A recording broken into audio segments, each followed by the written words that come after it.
오늘날 거의 대부분의 성도들에게 우상 숭배라고 하는 것은 그렇게 큰 문제가 되지 않습니다. 왜냐하면 우리는 직접 우상에게 절하는 그런 어리석은 일들을 하지 않기 때문입니다. 하지만 우상 숭배 안에 숨겨져 있는 그 원리와 신학을 살펴보면 이것이 오늘날 우리에게도 여전히 심각한 문제라는 것을 알게 됩니다.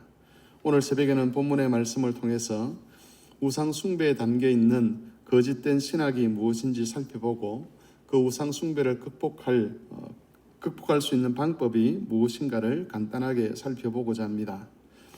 본문에는 우상을 섬기는 것이 헛되다는 것을 두 가지 관점에서 우리에게 설명을 해줍니다. 첫 번째는 그 우상을 만드는 존재가 사람이라는 것을 지적합니다. 9절에서 20절은 우상에 대해서 여러 가지 내용들을 강조를 하는데 여기서 가장 중요한 것은 그 우상을 만든 존재가 사람이라는 겁니다. 10절에서 11절을 보면 무익한 우상을 부어 만든 자들이 대장장이고 목수라고 그렇게 밝히고 있습니다. 사람들이 가서 절을 하고 또 초월적인 구원을 기대하는 그 우상이 사람의 손에서 나왔다는 겁니다. 문제는 이 대장장이들, 목수들이 사람의 한계를 뛰어넘지 못한다는 것이지요. 대장장이들에게나 목수들에게 사람보다 뛰어난 어떤 것들이 있지 않습니다. 어떤 초월적인 힘이나 권세가 그들에게 없다는 겁니다. 따라서 대장장이가 만들어내던 또는 목수가 만들어내던 그 어떤 것도 그 만든 자들을 뛰어넘을 수가 없습니다. 그런데도 사람들은 그 우상이 자기들을 위기와 죽음에서 또 두려움에서 문제에서 건져줄 수 있을 것이라고 기대를 하는 것이죠. 우상을 숨기는 것이 헛되다고 할 수 있는 두 번째 측면은 그것이 타서 없어져 버릴 그런 재료로 만들어졌다는 겁니다. 14절 이하에 보면 우상을 만든 재료들에 대해서 설명을 합니다. 그 재료들은 땔감으로 사용되는 나무나 고기를 구워 먹기 위해서 불을 지피는 그 나무와 똑같은 재료로 만들어졌습니다. 선지자가 이런 이야기를 하는 이유는 우상에게 특별할 것이 없다는 것을 강조하기 위해서입니다.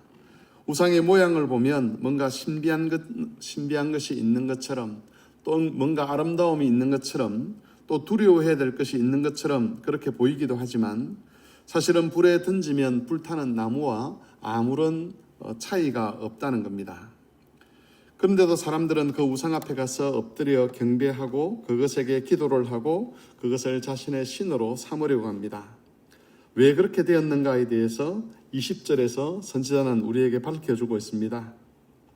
그는 죄를 먹고 허탄한 마음에 미혹되어 자기 영혼을 구원하지 못하며 나의 오른손에 거짓된 것이 있지 아니하냐 하지도 못하느니라.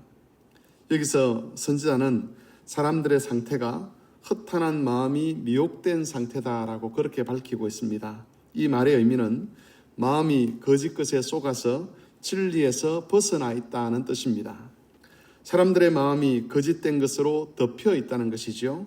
그래서 보아야 할 것을 보지 못하고 깨달아야 할 것을 깨닫지 못하는 겁니다. 만일 사람이 바르게 보고 또 바르게 깨달을 수 있다라고 한다면 우상을 두고서 나의 오른손에 있는 이 우상은 거짓된 것이 아니냐라고 그렇게 말을 할 수 있었을 것입니다. 하지만 마음이 거짓으로 뒤덮여 있기 때문에 오히려 그 우상을 구원자로, 해결자로 그렇게 여겨지는 겁니다. 앞에서 말씀드린 것처럼 오늘날 웬만한 성도들에게 있어서는 이 우상 숭배라는 것이 직접적으로는 위협이 되거나 시험거리가 되지 않습니다. 우리는 나무에게 가서 절하고 또 어떤 쇳덩어리에게 가서 절하는 것이 어리석다는 것을 다 알고 있습니다. 하지만 우상 숭배에 숨겨져 있는 그 정신과 신학은 여전히 우리들에게도 큰 위협이 됩니다. 우상 숭배에 숨겨져 있는 거짓 신학은 사람의 손에서 나온 것이 사람을 구원할 수 있다는 믿음입니다. 사람의 손에서 나온 것이라 할지라도 사람을 구원할 수 있다는 이 거짓된 신학이 우상 숭배 속에 숨겨져 있습니다. 예를 들어서 현대인들은 맹목적으로 돈을 신봉합니다. 돈이 있으면 자기에게 일어나고 있는 많은 문제들이 해결될 수 있을 것이다 라고 착각을 하는 것이죠. 또 어떤 사람들은 과학이나 의학 기술에 대한 믿음을 가지고 있습니다. AI가 발전하면 사람들이 직면하고 있는 많은 문제들을 해결할 수 있을 것이고 또 불치병도 고칠 수 있을 것이고 삶의 질이 무한정 확장될 수 있을 것이다 라고 기대를 하기도 합니다. 어떤 사람들은 학문의 발전이 사람에게 복을 가져온다라고 믿습니다. 심리학이 발달하면 마음의 상처를 받은 사람들을 잘 치료할 수 있을 것이다라고 기대를 합니다. 어떤 사람들은 정치가 사람의 삶을 복되게 할 수 있을 것이라고 기대를 합니다. 그래서 자기가 지지하고 자기 신념과 맞는 그런 사람들이 지도자가 되면 그들을 통해서 삶의 어떤 해결책이나 삶의 복을 기대하는 것이죠. 하지만 돈이나 기술이나 학문이나 정치는 사람에게서 나온 것에 불과합니다. 그것을 만들어내고 발전시키는 존재들은 사람입니다. 그 사람의 한계를 뛰어넘을 수 있는 그런 기술이나 그런 물질이나 그런 학문은 없다는 겁니다.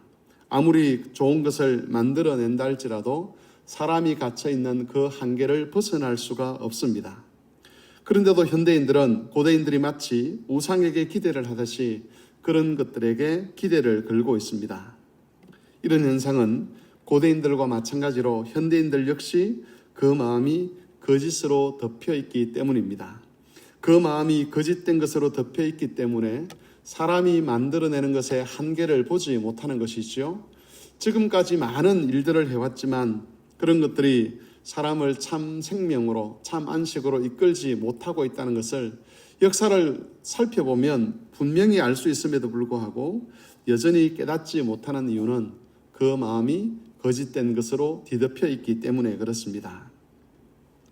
사람들이 가진 이런 어리석음에서 벗어나는 유일한 한 가지 길은 하나님의 말씀을 듣는 겁니다. 하나님의 말씀이 가르치는 것을 따라서 생각하고 하나님 말씀을 따라서 판단하고 하나님 말씀을 따라서 행동할 때에 우리는 우상 숭배가 가진 거짓 신학에서 벗어날 수 있고 참된 구원에 이를 수가 있습니다. 이 하나님 말씀을 묵상하고 그 말씀을 따라 우리의 삶을 이끄는 것 외에는 우리를 거짓에서 구원해낼 수 있는 것이 없다는 겁니다. 비록 하나님의 말씀이 현실적으로 맞지 않는 것처럼 보인다 할지라도 또 하나님 말씀이 우리 눈에 보기에는 어리석어 보이는 것처럼 여겨진다 할지라도 주의 말씀을 따라 생각하고 판단하고 행동하는 것만이 우상 숭배의 위협에서 우리를 구원해낼 수가 있을 것입니다. 이것을 기억하시고 거짓된 세상에 미혹되지 마시고 오늘 하루도 주의 말씀을 따라 생각하고 판단하고 행동하여서 참 생명의 길을 계속 걸어가시는 그런 교우들이 되시기를 바랍니다.